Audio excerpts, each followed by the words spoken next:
దేవుని పరిశుద్ధ నామమునకు మహిమ కలుగునుగాక. కృపా వాక్కు అను ఆధ్యాత్మిక కార్యక్రమమునకు మీకు స్వాగతం.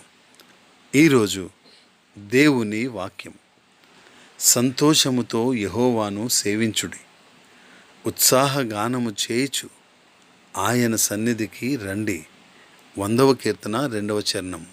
ప్రియులారా, స్తుతులు చెల్లించుచు సంతోషముతో యెహోవాను సేవించుటకు రమ్మని ఈ లేఖన భాగం మనకు పిలుపునిస్తుంది. సమస్త దేశంలోని జనులు, భూజనులందరూ యెహోవాకు ఉత్సాహధ్వని చేయవలసి ఉన్నది. ఆయనను స్తుతించుటలో మనం మౌనంగా ఉండతగదు. అంతేకాకుండా ఆయనను సంతోషముతో సేవించాలి. ఆరాధన అంటే సంతోషగానమే. ఎందుకంటే ఆయన మనలను సృజించినందున, మనము ఆయనను విశ్వసించినందున, మనము ఆయన సొత్తు గనుక, మనము ఆయన మేపు గొర్రెలము గనుక, అంతేకాదండి, ఆయనను వెంబడిస్తున్నాము గనుక మనము ఆయనను స్తుతించబద్దులమై ఉన్నాం.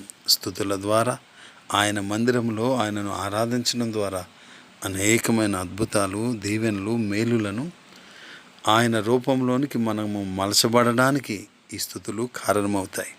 అందుకే ఈ దినం వెళ్దాం, దేవుణ్ణి మనసారా, హృదయమారా స్తుతిద్దాం, ఆయన కృపకు పాత్రులమవుదాం. అట్టి కృప దేవుడు మనకు అనుగ్రహించునుగాక. Amen. God bless you all.